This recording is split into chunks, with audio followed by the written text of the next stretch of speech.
Hello, hai. Anda kini sedang mendengarkan podcast Sinar Harian dalam segmen Deadline. Saya Zaiti Satibi, host Deadline anda, dan untuk episod kali ini, saya nak ceritakan pasal tragedi Lubuk U yang membabitkan 8 kematian. Air terjun Lubuk U di Maran Pahang adalah satu tempat riadah hujung minggu yang popular. Kawasan rekreasi ini sering dikunjungi untuk mandi-manda sambil menikmati kehijauan pokok-pokok hutan. Memang cantik tempat ini ya. Namun, di sebalik keindahan alam sekitar air terjun ini terpalit satu insiden yang tak mungkin dilupakan penduduk sekitarnya. Lubuk U pernah digemparkan dengan kematian berturut-turut 6 penduduk kampung dan seorang anggota bomba yang menyertai operasi mencari seorang mangsa lemas. Tetapi kematian mereka bukan sebab lemas. Okey, cerita dia begini. Pada 26 Jun 2010, seorang kaki tangan TNB mengunjungi Lubuk U bersama 4 rakannya untuk mandi-manda.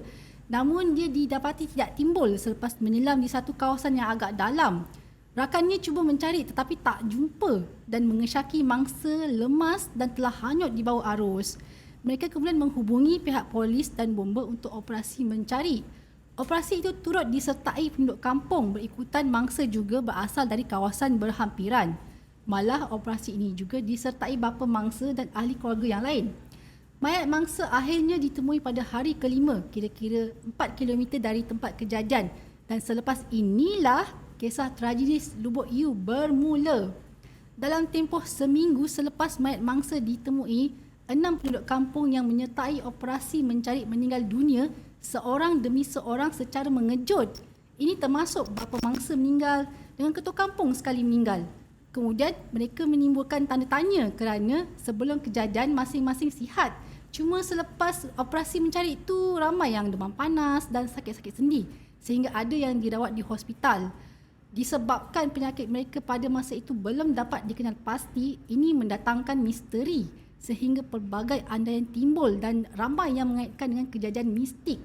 Kononnya Lubuk U itu berpuaka, ada penunggu, tempat keras. Tapi sebenarnya kematian mereka adalah angkara Cik T. Siapa Cik T? Nak dapatkan jawapan, kita tanya sendiri wartawan yang membuat liputan kes ini iaitu Ketua Biro Sinar Harian Muhammad Ridwan Hassan atau panggilannya Duan. Okey Duan, kita nak cerita balik tragedi Lubuk U ni yang asalnya kes lemas tapi ada pula kematian berturut-turut. Ada yang kata puaka lah, virus misteri lah. Jadi nak minta Duan ceritakan dari peringkat awal lah masa mula-mula terima info ada kes lemas di Lubuk U ni.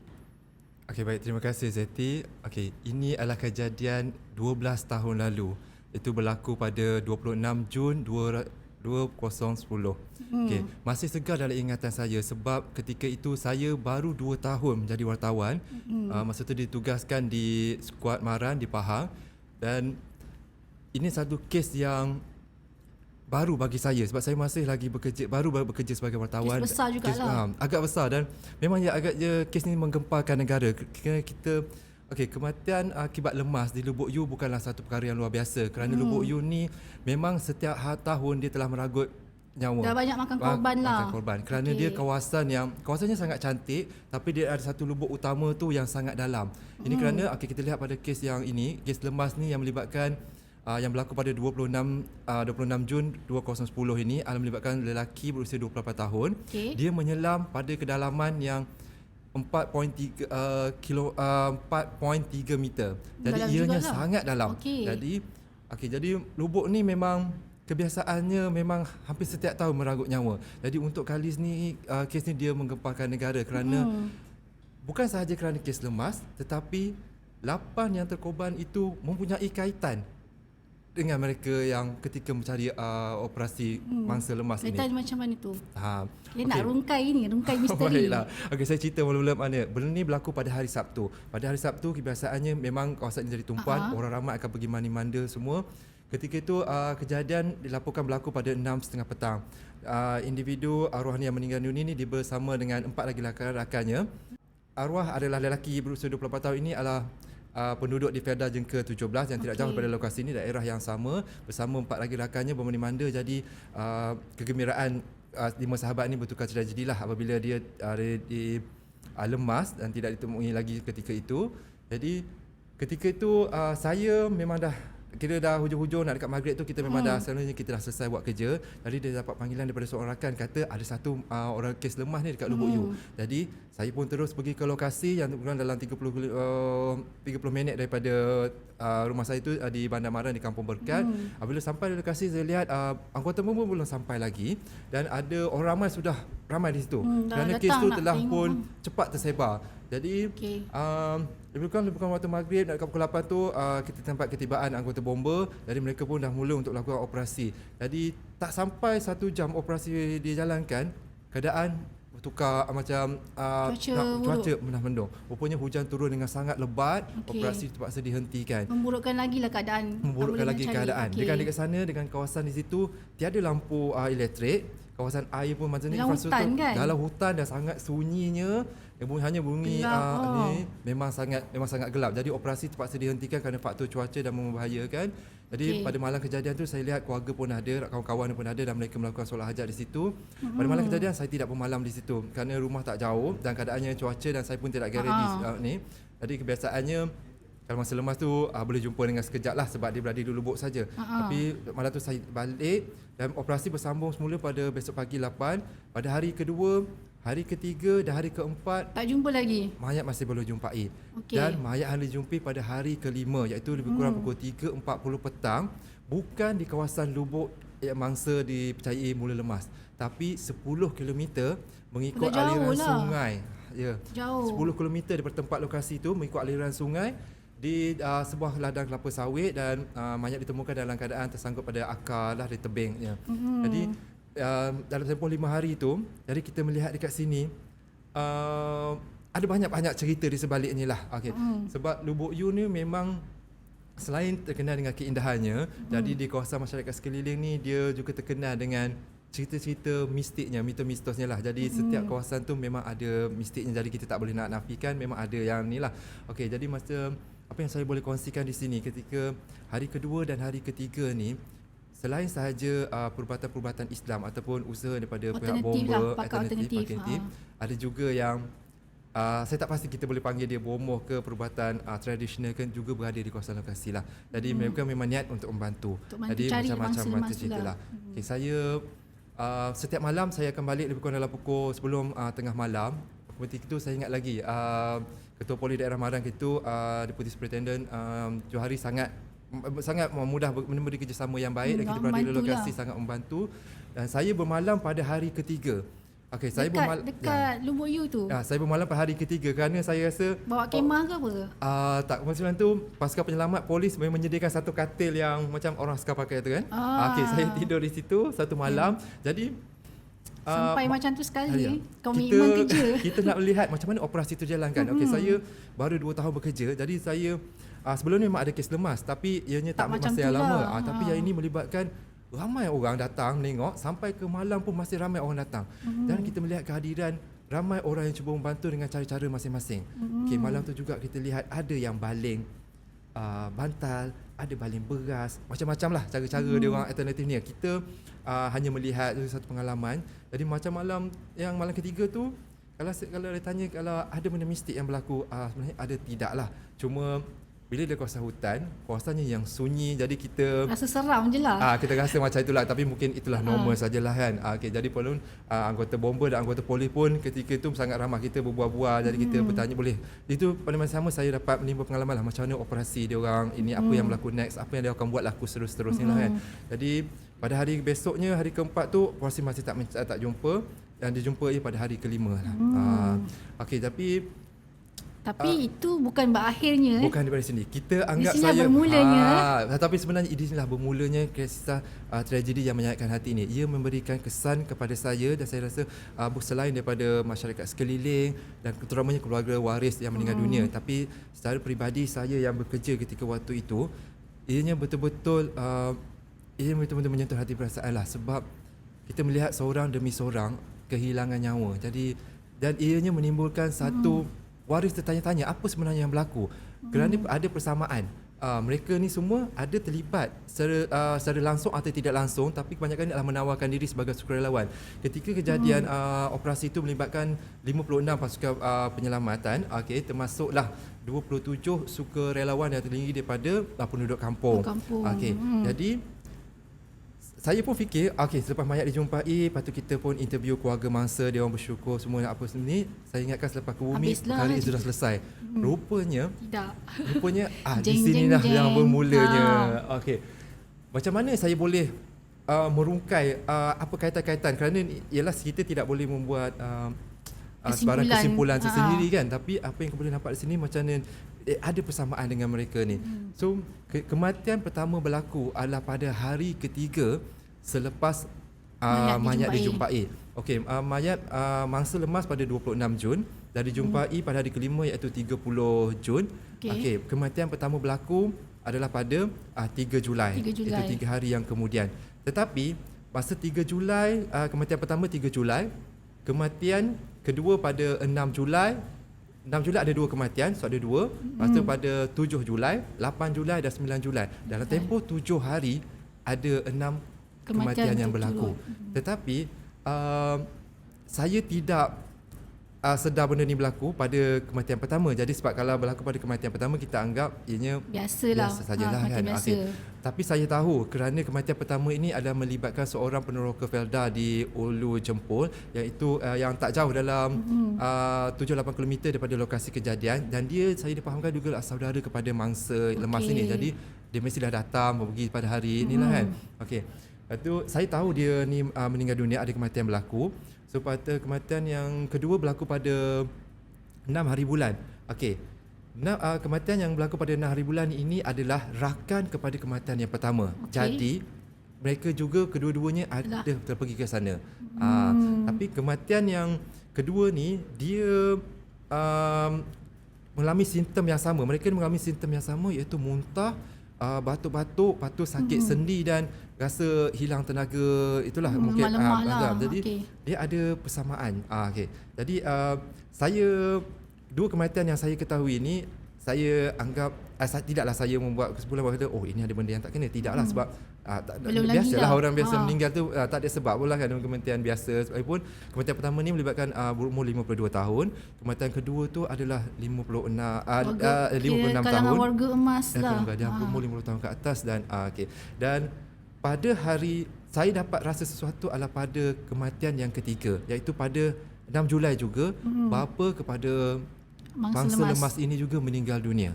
Jadi kepada masa tu kita interview keluarganya. Jadi dia kata dia juga mengalami simptom yang sama. Jadi ke sini saya buat story sebab kita buat kesinambungan daripada mangsa lemas lah. Jadi dia bapa tak sampai seminggu anak pergi, bapa pula menyusul meninggal. Jadi kita buat story. Tapi apa yang boleh saya nampak kat sini, ketiga-tiga ni macam ada satu persamaan lah. Cuma saya tak dapat buat satu kesimpulan yang ada sesuatu misteri berlaku. Kematian yang keempat berlaku pada 7 Julai, keesokan harinya. Ini tapi dia melibatkan pemuda daripada kampung Cina di kampung Sungai Jerit, berusia 29 tahun. Sangat muda, dan menurut bapa dia tidak ada penyakit apa-apa. Tapi sejak dia 2-3 hari dia pergi operasi tu, kampung Jerit dengan Lebuk You lokasi tu tak jauh lah. Sama saja. Jadi tak jauh. Jadi dekat bapa dia cakap balik dia rasa sakit sendi dan sesak nafas. Jadi simptom yang sama. Dan dia pergi rujuk ke hospital swasta, masuk ke hospital jengka dan rujuk kepada hospital keluar masuk hospital di Temerloh. Tapi tak sihat. Tidak sihat. Dalam tempoh 48 jam dia meninggal dunia. So kematian yang kelima berlaku keesokannya, keesokan harinya pada 8 Julai, iaitu melibatkan individu daripada kampung yang sama, di kampung Sungai Jerit itu, berusia 55 tahun. Ini adalah ketua kampung Sungai Jerit itu sendiri. Jadi kat sini, yang ni saya buat story sebab dia adalah pemimpin masyarakat yang sangat dikenali. Jadi kita melaporkanlah kematian seorang ketua kampung meninggal. Tapi semasa kita interview keluarga tu, kita mendengar cerita yang sama. Cerita yang sama. Maknanya dia sakit sendi, dia tak ada penyakit yang kronik apa semua kan, tapi dia ada simptom yang sama. Dan Okey, di sini pula saya mendengar satu side pula cerita yang mistik. Okey. Cerita mistik yang mereka mengalami mimpi yang lebih kurang sama, benda yang sama. Jadi saya masa itu pun fikir, apakah sebenarnya yang berlaku? Takkanlah mereka ni, yalah orang takkan boleh merancang, berbakat nak cerita benda yang sama. Takkanlah keluarga yang nak menceritakan benda yang sama pula kan, sebab mereka ni duduk bukanlah hanya sebelah-sebelah rumah ke apa semua, jauh jugalah satu kampung ke kampung-kampung. Jadi selepas kematian yang ke-6 ni lah menyebabkan saya rasa macam ada sesuatu yang berlaku.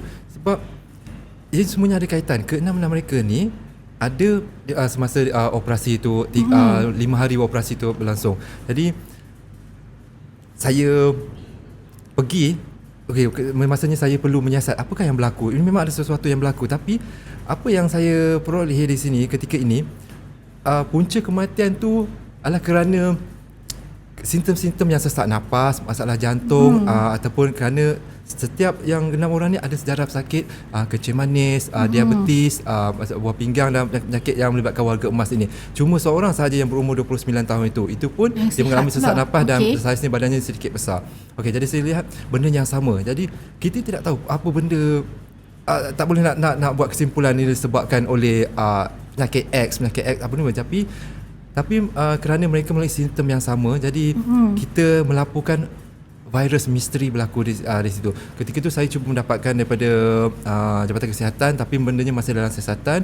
Cuma Adun ketika itu, Datuk Seri Shaniza, dia menasihatkan supaya penduduk tidak panik lah, kerana berita ini cerita yang berkait-kait 6 kematian ini yang berserangkai ini telah pun tersebar luas di kawasan tersebut. Jadi dia menimbulkan kebesaran kebimbangan. Orang tanya je lah, sebab orang nak penjelasan dari segi saintifik. Ketika itu apa yang, selain dia ada simptom yang sama, saya juga memperoleh daripada waris-waris ini, mereka mengalami mimpi yang sama, mimpi-mimpi yang mengalami yang mistik lah. Itu yang menyebabkan saya rasa, macam mana saya nak buat? Ini satu pengalaman baru bagi saya. Saya baru 2 tahun bekerja. So, apa saya nak buat ketika itu? Jadi, saya hubungi bos macam mana nak buat ni? Saya cerita dari apa benda ni sampai habis. Bos cakap, kita tidak boleh terperangkap dengan mistik sebab benda itu tak dapat disahkan. Cuma kita boleh percaya. Cuma, jadi kita bubuh kat situ, kita letakkan kita punya tajuk berita adalah virus misteri dari Lubuk U, kerana benda yang sama. Jadi, saya ingat benda tu selesai di situ. Rupa-rupanya, selepas kita keluarkan berita tu, besoknya ada susulan Menteri Kesihatan, Jabatan Kesihatan pun mengisytiharkan bahawa mereka ke-6 ni, kematian ni, ini bukan kerana virus misteri ataupun kerana benda-benda mistik, tapi adalah kerana jangkitan bakteria daripada bawaan air dan kencing tikus. Wabak lah ni, wabak. Jadi dia orang dah diisytiharkan itu. Jadi semua orang pun, tapi ia menggemparkan satu negara lah, sebab kita tidak pernah lagi menerima kematian yang ramai-ramai kerana kan? Dan orang pun masih baru dengar apa tu melioidosis, apa itu leptospirosis, itu benda baru. Jadi di sini menjadi satu lembaran barulah kepada negara terhadap risiko bahayanya jangkitan ni. Jadi saya ketika itu kita dapat maklumat lagi. Ketika itu ada 7 lagi individu yang terlibat dengan operasi penyelamat tu tengah tenat kerana ada lagi. Dan kawan saya sendiri, masa kawan saya yang berhubungi yang mula maklumkan selemas tu, dia ikut saya lah masa sepanjang operasi tu, dia menemani, dan dia adalah orang masyarakat setempat, dan dia juga pada hari ketiga selepas dia jumpa, dia pun masuk hospital kerana simptom ni. Tapi alhamdulillah lah, dia tidak serius dan dibenarkan 2 hari saja di hospital. Tapi secara langsungnya memang dia pun kena khabar yang baik sendirilah. Ketika selepas kematian ke-6 tu, kita tahu ada 7 lagi yang tengah tenat. Itu termasuklah seorang anggota bomba. Jadi masa tu kita orang ramai mula alert. Jadi kita pun cakap ini sesuatu yang bahayalah kan, adakah akan berlaku kematian seterusnya. Dan saya pun fikir harap selepas pihak kesihatan, Kementerian Kesihatan dah mengenal pasti apa yang berlaku, benda tu akan dapat dikawal lah. Memang dapat dikawal, tapi cuma yang kita bimbang, adakah nyawa akan diragut lagi. Rupa-rupanya ada 2 lagi kematian berlaku. Anggota bomba yang merupakan seorang anggota bomba Bandar Jengka tu, dia meninggal 3 minggu kemudian pada 27 Julai. Dan selepas water bomba ni kita ingat benda tu dah habis. Rupanya ada satu lagi kematian yang berlaku, iaitu difahamkan sepupu kepada arwah mangsa lemas saya lebu. Jadi dia memang akan pergi ke lokasi lah kan. Dia meninggal 5 Ogos, lebih kurang 5 hari kemudian lepas tu. Jadi secara keseluruhan ini berlaku 8 kematian yang memang merangkut nyawa dan memang menyayatkan hatilah kita melihat. Tapi dia memberi satu alert kepada negara lah bahawa jangkitan ni bukannya satu-satu yang perkara yang boleh dipandang remeh lah. Okey, Tuan, kes ni dah tarik perhatian Menteri Kesihatan pada masa itu kan. So Menteri pun dah turun padang melawat tempat kejadian. KKM juga dah lakukan siasatan lanjut termasuk ambil sampel air sungai. Masa tu Tuan ikut serta ke KKM buat siasatan? Ya, sejak kes ni berlaku, Lubuk U tu memang jadi kawasan tumpuan dan ditutup pada orang ramai serta-merta. Okey, selepas saja diisytiharkan berlakunya wabak bakteria ni di sana, kawasan tu telah ditutup pintu masuknya pada awal lagi. So ia menjadi tumpuan orang ramai. Ramai orang datang walaupun di kawasan di hujung kampung ni jauh ni, tapi menjadi laluan orang ramai nak menengok apa yang berlaku. Dan Menteri Kesihatan turun pun, saya bersama dengan 2 jurugambar lain kita dibawa masuk ke dalam kawasan tu untuk melihat anggota keselamatan, anggota kesihatan ni mengambil sampel-sampel air dan sampel tanah. Jadi yang bakteria ni berlaku kerana kecil tikus dan bawaan air dengan bawaan tanah. Jadi kami bertiga diminta pakaian suit PPE tu dengan lengkap kerana PPE yang macam COVID tu. Macam COVID tu, semua orang tak pernah tengok lagi kan masa tu tak berlaku lagi. Macam orang angkasawan. Angkasawan tu kita tutup habis selubuk semua kerana orang biasa siapa-siapa yang nak masuk kawasan tu mesti pakai pakaian yang lengkap. Mesti pakaian seperti lah. Jadi kita masuk tu dibawa ke sana, kita lihat anggota kesihatan ambil sampel-sampel semua dan kawasan tu diisytiharkan wabak dan ditutup lebih kurang dalam 3 bulan lah untuk kerja-kerja pembersihan. Sebelum ianya dibuka semula dan dibersihkan kawasan-kawasan tu, sampah apa semua, dan itulah menjadi titik permulaannya. Saya melihat kawasan itu sekarang ni dah dibangunkan. Dah ada pihak yang mengusahakannya sebagai kawasan rekreasi dan kemudahan semua, sampah-sampah pun semua dah sekarang ni keadaan tu memang jadi bersih. Sudah terjawab misteri kematian berturut-turut ini ya, angkara kencing tikus atau leptospirosis dan bakteria air serta tanah juga dikenali melioidosis. Difahamkan kawasan sekitar Lubuk U tercemar dengan sisa-sisa sampah daripada aktiviti perkelahian pengunjung, sekaligus menjadi tumpuan tikus dan punca jangkitan merebak di sekitar kawasan berkenaan. Baiklah, itu saja untuk episod kali ini. Jumpa lagi dalam episod seterusnya. Dengarkan podcast Deadline di Spotify, Apple dan Google Podcast atau di laman web kami www.sinarharian.com.my. Kalau nak dengar lagi cerita pengalaman menarik di Deadline, jangan lupa subscribe, like dan follow segala IG, FB dan Twitter Sinar Harian. Okay guys, jumpa lagi.